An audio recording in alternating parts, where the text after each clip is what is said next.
Welcome to the Rugby League Outsiders prediction video. This is the only prediction video on the internet that counts, in our opinion. My name's Craig. And my name's Karl, and as the dust settles on Wembley Stadium, we're back for another round of Super League, round 14, and some big stories to come this week, Craig. Yeah, there is, and some big stories from this weekend as well. So let's do our rapid-fire recap from the Challenge Cup Wembley weekend this weekend, kicking off with the 1895 Cup. Featherstone Rovers 4, York Knights 5.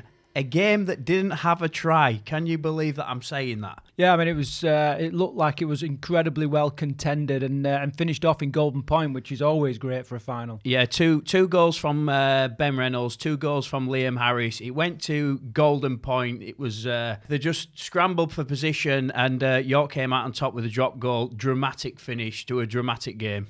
And word has it, there's still York fans driving around the M25 trying to get home after that late finish. Next game then, the Women's Challenge Cup final, Wigan took on Saints. A changing of the guard here. Saints 6, Wigan 42. Wigan absolutely ran riot over St Helens in the Women's Challenge Cup final. Yeah, and the thing that struck me was you could visibly see the difference in age between these two playing groups. And I really wonder if this is the start of a long run of success for Wigan Warriors. Could well be, mate. I mean, Dennis Betts has worked wonders, hasn't he, with that side, and they've got better and better through the last couple of years, and it's going to be really interesting to see now if Wigan can start to create a dynasty like they have with the men's side. And the big finale then, the Men's Challenge Cup final, not without controversy. We're going to dive into that bit, but just give us a summary of the game, Karl. Warrington 6, Hull KR 8, an absolutely stunning, brilliant game of rugby league. It had absolutely everything from a neutral's point of view. Drama right up until the last second of the game, really. Yeah, and the thing that made it for me was not only the Korean chicken food that we got, all right, but just watching a Mark Sneed masterclass. He just bossed players around. I remember at one point I looked over and he was just commanding Paul Vaughan to do what he wanted him to do, and he just followed, really believed in what Sneedy was doing, and just held Hull KR right up to the last minute. Yeah, absolutely. And then that try. Absolute heartbreak for Warrington, wasn't it? Warrington fans, sport can be so cruel sometimes, and they played brilliantly, way better than I think anybody could have anticipated. They really took that game to Hull KR, but champion sides often find a way to win when they're not playing their best, and I think Hull KR managed to do that. Like I said, it wasn't without controversy, though. Yeah, so the key thing for me is, I said all the way along, I said if Warrington can hold Hull KR out for the first 10 minutes, and we know they've got this routine of scoring within the first 10 minutes, they stand a chance. Now, the two things struck me within that first 10 minutes. The first one was the first set from Warrington. Hull KR kicked off, and then from there, the two centres took a drive, or took the ball in, followed by a winger, and I was like, hang on a minute, they are protecting their forwards' energy, or there was definitely a game plan at play. They did that, and then after that, to go past the first 10 minutes scoreless, I thought Warrington really have got a chance here, and it was weird because we all thought George Williams might be the catalyst that did that. And he was relatively quiet throughout the match. He did some good defending, and there were some good runs, and I'm sure Sneedy used him as a foil quite a bit. And they linked up a couple of times, but he didn't showcase his skills. We all know, he's been sidelined for a few weeks, and he's pushed it to get back for this game. He wasn't the star of the show, but that was very much Mark Sneed that was. Yeah, Mark Sneed instrumental in that game, and you got to say it was one of the great Challenge Cup performances from an individual. I mean, when you're getting the Landstad Trophy and you're on the losing side, you know you've had a bloody good game, didn't you? He was brilliant. He was absolutely brilliant. He was the shining light on that pitch.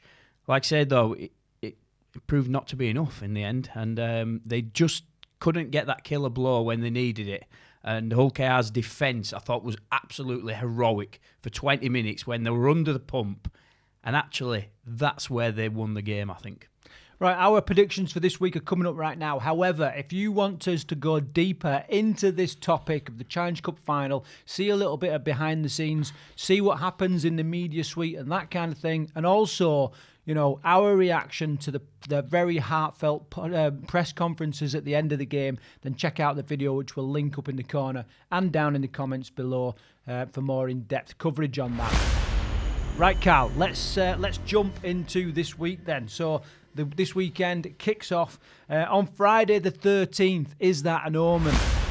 We've got Hull FC playing Castleford Tigers. Hull currently sitting 5th in the table, whilst Cass are sitting 10th. Both teams 2 wins from the last 6. Hull FC, the momentum, you've got to say, is with them. They've picked up 2 recent wins in the last 6, whereas Cass a little bit sporadic. 2 recent losses, a win, a loss, a win, a loss, and it's been forward and back for them. This is going to be on Sky Sports Plus, kicking off at 8 o'clock. Yeah, but Cass did play well in the last game against Warrington, didn't they, before the Challenge Cup weekend? It seems like an age away now, doesn't it, really? But, Cass have started to get a bit of consistency together. I thought they played pretty well against Warrington, and there wasn't a great deal in that game. Flip it to Hull, on the other hand, they dismantled Catalan, didn't they? I don't know how much you take from that, though, because Catalan are kind of falling off the rails at the minute. But Hull FC, I really like what they're doing. I think Will Price, his introduction into that team, took a few weeks to get settled. He's now playing some of his best rugby, and that gives an added element to FC that they didn't quite have at the start of the season and makes them quite exciting. Yeah, this is going to be a tough day out for me for Castleford. I think Hull FC, it's their game to kind of lose, and Castleford's game to win. They're going to have to play hard, work hard, and nullify the likes of Will Price if they're going to get any spoils from this game at all. Interesting prospect at Hull FC. We know that's going to be intimidating for Castleford. How are you calling this? Well, there's a couple of good matchups. I think just like Will Price v Tex Hoy is an interesting matchup, because I think Tex Hoy, if Cass play well, he's instrumental for them. And then in the halves, you've got Mills and Arce for Cass going up against Rappenar and Caesar. Rappenar's back at 6 in the last game, so I'll be interested to see if he starts there again this week. Hardacre's back for Hull FC. He's been sidelined, hasn't he, for weeks. I think he had a good game in the last match against Catalan. So for that reason, I think Hull FC are a bit too strong for Cass. I think Cass are getting better. I think they're getting some consistency. Danny Maguire is starting to get into the grind with them, but I think Hull FC will be too strong. I'd see it by a 16-point win. Yeah, I agree. It's going to be a Hull FC win. There's a reason why they're currently sitting 5th, and pushing on. Yeah. And no disrespect to Cass, but I just don't think they've got the strength in depth or the skill to take on Hull FC and beat them convincingly. Although we know there's always a chance. Interesting, Tex Hoy, former Hull player, so he's gonna no doubt get a load of shite from the black and white fans there. I was just gonna say, what do you sort of think the atmosphere is in Hull at the minute? Now now one side of the city's lifted the Challenge Cup. I don't know. I'd be just interested. I mean, we're not from Hull, are we? So we don't know what it's what it's gonna be like in that city, but. Yeah, it'd be interesting. It'd be certainly interesting whether the black and whites just keep quiet and stick to their business, or, I don't know, there'll be a bit of mudslinging, no doubt. I'm pretty sure there'd be a load of black and whites that were back in Warrington yesterday, though. Of course, without mate. a doubt. 100%. Right, well, so we're both going for a Hull FC win. What is your prediction? Stick it down below. We always keen to hear what you've got to say and what your take is on this. Right, okay, let's move on. We mentioned Hull KR.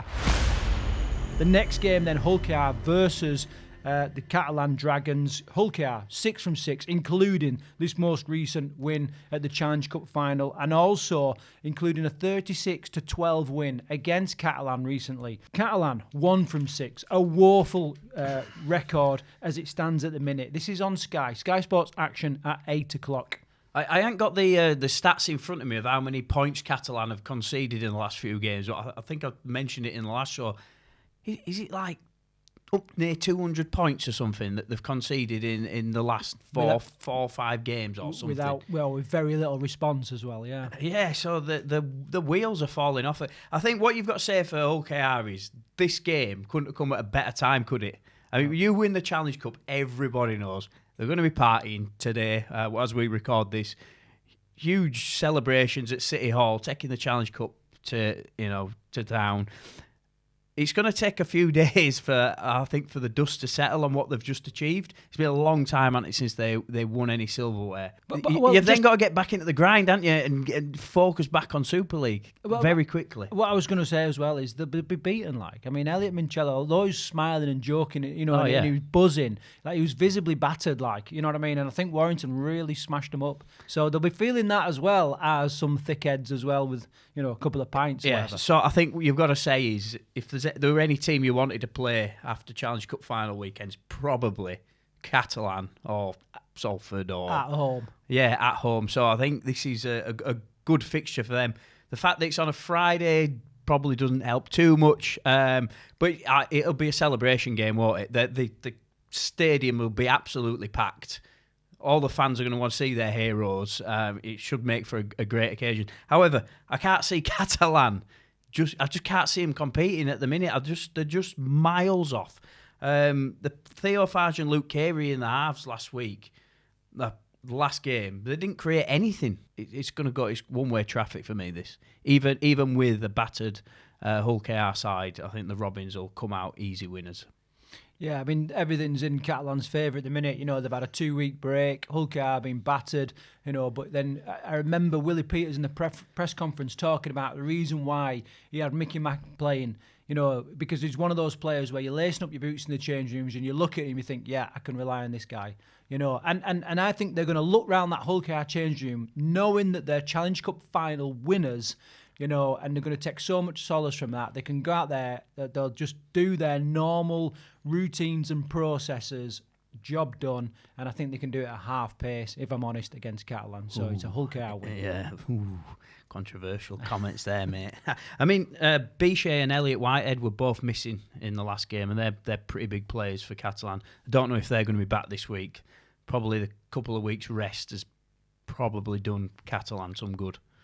Right, so Friday the 13th, we predict it's going to be a great night for Hull fans, both sides of the river that night. Right, moving on to the Saturday the 14th. Then we've got Huddersfield currently sitting in 11th place, taking on second place Wigan.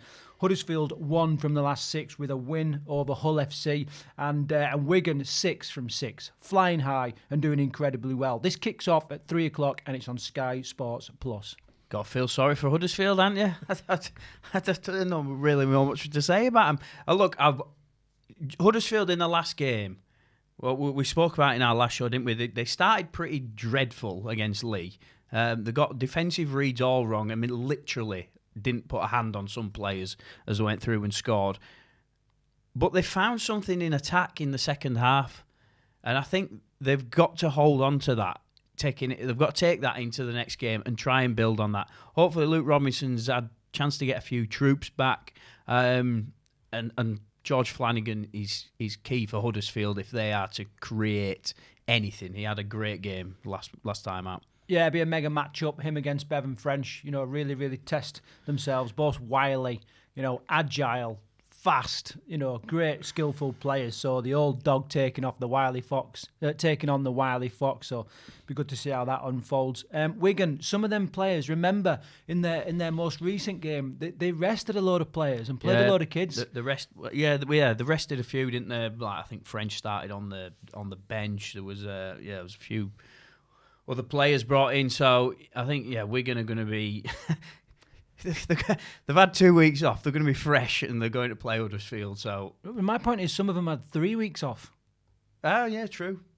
True. Yeah, true. So they've had like a midweek massive break and coming back all firing. Yeah. So Wigan win for me, pretty comprehensive.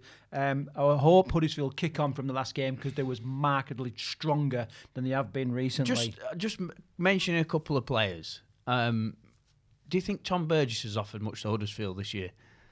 I think he's offered very little. Yeah. Other than, I think he might have brought a few more fans through the table, through the gates to look at this Aussie star that's returned home. But in playing style, I mean, I don't know. It just doesn't look that involved. If I can be respectful on that, you know what I mean? Yeah, I'm trying not to be. I'm trying not to be disrespectful, but he didn't.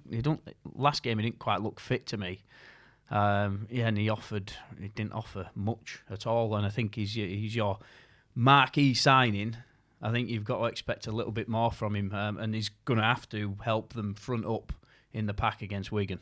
Similar to Wolford, he just looks lost at times. Yeah. Picks the ball up. He's dashing out from. He's like he knows he needs to jump out of acting half, to draw in that first marker. But then he's left founding, like he's left. You know what I mean? He don't really know what's happening. Then he lose control, and that is obviously the start of many plays for the set. So that needs to get tidied up and sorted out. When you're then passing on to a big marquee signing, and he's maybe 50%. I don't know, how you would mark it, but he just doesn't seem to be in the game. That could be a big problem for Huddersfield in an area I'm pretty sure Luke Robinson's identified. He needs to smarten up. So good luck Huddersfield. I've got it down as a Wigan win, so I don't expect anything more than that. Right, moving on to Leeds then. Leeds are taking on the bruised, the battered and the sorrowful Wire for the next game. This kicks off at 17:30. It's on Sky Sports Action. Leeds currently sitting third, having won 5 out of the last 6 games. It's coffee this morning, the mouth's not working.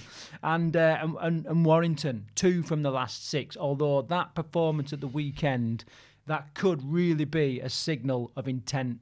Could be a signal intent, and I hope it is for Warrington fans' sake. This is the game of the round for me. Leeds v Wire. There's loads of intrigue here. I think Leeds are on that. They're on the edge of now wanting to properly prove themselves as the title contenders against a Warrington side who have been inconsistent all season. Let's call it as it is. They have been inconsistent all season, but they have that performance in their locker room, and that's with a depleted team, loads of star players missing. They've got that in their locker room. All they've got to do is find a way to unlock that and bring that to the field for 80 minutes every week. And if they can do that, we've got a great game coming here. But can they do it with the absence of Matt Duffy? Yes. Yeah, I think they can. Stefan Ratchford was on the bench, wasn't he? Did he come on? Yeah, he did come on. Yeah, he didn't get many minutes though, did he? And Duffy, in all honesty, in the final didn't do a great deal. We've already mentioned that, haven't we? It was the Mark Sneed show, and it was the kicking game of Warrington that was sublime. So if they can bring that, they can certainly trouble Leeds. 100%. It's just a question whether they can get up for such a game after the Challenge Cup defeat. What are your thoughts on it? I think everything this week is going to be Sam Burgess saying, right, lick your wounds. I'm going to give you 2 days. Whatever you need to do to process this, get out of your skin. But I've seen a performance in you lot, and I need that performance for the remainder of the league because we haven't got the Challenge Cup anymore. Yeah. You know what I mean? The only chance of getting some kind of silverware now is to get all the way to the grand final, and that turn in the season must start this week. Well, do you know what with Warrington, what we've mentioned quite a few times this year, is that the pack has been soft on occasions. But that pack at the weekend was absolutely ferocious. They had another gear in them, which I didn't know Warrington had. They really took that game to Hull KR. Certainly in defence and attacking-wise, they're just route one, and they played hard. And if they can play like that every week, there's another element there I didn't know that Warrington had this year. Yeah, I've got to eat a bit of humble pie because I all but wrote Warrington off for this. They're currently sitting in 8th, but the Challenge Cup, I all but wrote them off. And when they started, I thought, great start, but you've got to do it for the full game. And I'm pretty sure Hull KR are just going to settle down into it, knowing that they're going to have more energy at the end of the game, but Warrington kept on going. And it was... They didn't keep on going. They turned it up a notch in the second half. They started like a house on fire. The game settled down. Hull KR got back into it. They went backwards and forwards. I think the commentary team on TV, I watched it back last night, and they all sort of said that Hull KR territory-wise and that were up in the first half. And I was like, I don't know, at the ground watching it, I didn't read it like that. I thought Wire were probably going in at half-time on the ascendancy, really. I think they had the momentum, but Hull KR was definitely making more metres. I think they had extra by the end of the first half, they had 100 more. They'd made 100 more metres, albeit they'd made 2 extra errors. But the possession was split 50% each. So if they've made more metres in the same time, then then yardage, they're probably up there in the yardage. My point was, like, when they came out in the second half, they turned it up a notch, didn't they? Did Warrington, and there was that 20 minutes where they just hammered the whole car line. It might not be in full 20 minutes, but there was certainly a big section in that second half. They just hammered the whole car line. The forwards really got on top. The kicking game was brilliant. They just couldn't get that killer blow, though, could they? Right, we got sucked into the Challenge Cup final again, haven't we? I Check know. out our separate video. We're so excited about this. But anyway, so we need to call this, Karl. What we're saying. Let's go back to Leeds then. Give us a bit of a flob on Leeds and what you're expecting from Leeds. Right. There's a chance they're going to be without Lachlan Miller. Yeah. All right. So if that's the case, it didn't work so well the other week, when Jake Connor had to make that move back to the full-back position. Now, no doubt they'll know whether they're going to have Lachlan Miller playing or not, and they can adjust for that, get their head right. They don't have to do that change mid-game, which did throw them a little bit. I think Leeds are going to come out really strong. We know they're an incredibly fit side. They really are under Brad Arthur. Wire are going to be hurting. They're going to be tired. I think that performance would have taken everything out of them. And I think this is going to be a Leeds win. But I'm keen to watch this because we know what Wire can do now. We know what they can do. And I'm sure there's Warrington fans there going, I told you. Yeah, you know what I mean? I know. But they were quite respectful, actually, all people that stopped us in the street at weekend. Yeah, they were. I was like, oh, no.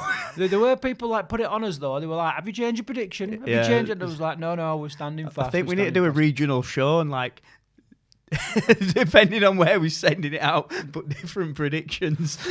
So this is a Leeds win for me, and I think this is going to carry on the demise of Warrington for this year, and it's going to be a convincing win, 20 points plus, I think. Ooh, Leeds fan. I think Leeds I think Leeds are probably going to win. Just because they've picked up more injuries, I think it's going to be a battered side. I think the reason being, I think it's going to be hard to back up that performance at Wembley with a pretty battered side of a Leeds side that have had 2 weeks rest. For that reason, I think that Leeds will probably take this one, going by 10 points. Right, moving on to the Sunday then, we've got Wakey taking on Leigh. Wakey currently sitting in 7th place and Leigh sitting in 4th place. Wakey 4 from the last 6. Leigh slightly less, 3 from the last 6. It kicks off on Sky Sports Plus at 14:30. Now, I said the Leeds v Wire game was the most intriguing game of the round. I might change that, actually. I think Wakefield versus Leigh has got... It's got the makings of anything. This game has it could really go one way or the other, depending on what side turns up. Go on, I'm going to throw the mic back to you here. What are you expecting to see from this game? Yeah, this is an intriguing clash, and you could almost say that it's very similar styles of rugby here. Yeah, and I think it's going to boil down to a couple of individuals. Max Jowett, we know more than likely he's going to have a great performance, right? Edwin Pape has been hot and cold a little bit. You know he what I has. mean? Yeah, and he's not had the impact, or other teams have been able, have started to nullify his attack and his defence. I think those two players are key. For me, I think Leigh are going to be a little bit too strong. It's going to be a very, very close game, but I'm tipping Leigh to win this. Because they're going to be wanting to push for 3rd place. There's a really exciting battle that's going to unfold here in the forwards. You've got Mike McMeekin, Faitili, Jay Pitts loose, and then on the other side you've got like Mulhern, Offengawe, Owen Trout in the pack for Leigh. They cancel each other out on paper for me, they do. Have they won a game apiece, these two, when they've played each other this year? Yeah, they played in the Challenge Cup and the league, haven't they? Yeah, so we went to watch the game in the Super League. The Super League game was a Friday night, and Wakey took Leigh apart at Leigh. Yeah, and then they played each other in the Challenge Cup, and it was a narrower win, but Wakey beat Leigh in the following week. No, Leigh beat Wakey. Sorry, yeah, Leigh beat Wakey. Leigh beat Wakey at Bellevue, didn't they? Look, Wakefield have kind of got stronger and stronger as the season's gone on, aren't they? And they're pushing for playoff position. Leigh are there in the mix and have had a good season, but they're starting to get a little bit inconsistent.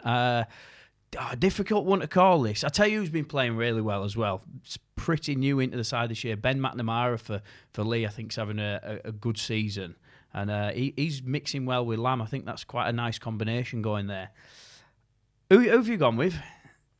I'm going to go with Leigh. I'm going to go with Leigh. Right. However, you've got to sort of say, like, who is the most pressure on as well? And I think the most pressure is on Leigh to perform. I think there's no pressure on Wakey. I think people are just sucking up everything they do, thinking they've already overperformed and they're riding a bit of a crest there. But I think Leigh's just going to be a little bit too strong. Well, the reason I'm going with Wakey is because there's no pressure on them, and I think that they play free-flowing rugby, and for that reason, I don't think they have as much pressure on them. I think Leigh, I think you're right. They do have a bit more pressure on them. So we're split on this one. I'm going for Wakefield. You're going for Leigh. Yeah, and I understand your reasons for that. Right, the final game then, we've got Salford taking on Saints. It's at Salford.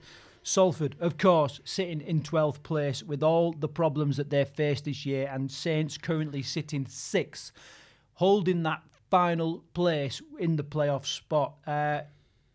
Salford 0 from 6. They haven't won any games in the last 6, and Saints 2 from the last 6. This is on Sky Sports Plus, kicking off at 3 o'clock.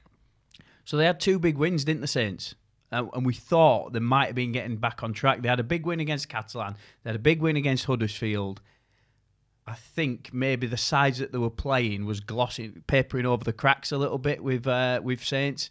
And then they went to Hull and got absolutely pumped, didn't they, before the Challenge Cup final? So, yeah, it's difficult times for the Saints, especially with the injuries that they've got.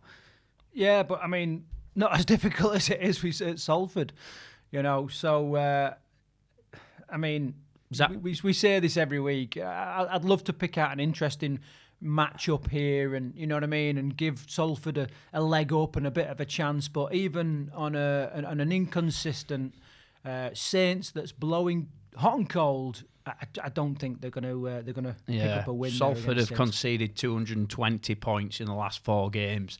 I don't think it really matters which team you're playing in Super League. If you've conceded that many points in the last 4 games, I think everybody knows you're in trouble. So yeah, I can only see a Saints win. Shame for Saints that they've got some more key players out there. Wellesby is going to be out for 16 weeks, isn't he? I was really hoping to see him in the Ashes at the end of the year. Murphy as well, he's also out. So the problems continue to mount for Saints. However, I don't think they'll be a factor this weekend. So what we're doing, are we predicting a points difference? Because Saints put 70 odd points on them earlier in the year. Yeah, but that's not going to happen again, is it? No. So let's put a score. I think they'll win. I think I'll put Saints down by 20. I'm going to say Saints by 24. Cop out. Right, that is our weekly predictions. Remember to stick your predictions down in the comments below, and let us know what you thought of the big day down there at Wembley and the controversial try. Remember to check out our other video from this week where we go much deeper into that. Yeah, we've got Leigh Leopards behind the scenes, access all areas video. It's finally coming this week. We've been working on it for absolutely ages. I know people keep asking us, so that's dropping. There's a couple press conferences on the YouTube channel already, and yeah, we may even get a set of 6 out later in the week. So yeah, stay tuned, subscribe please. So until the next video, take care.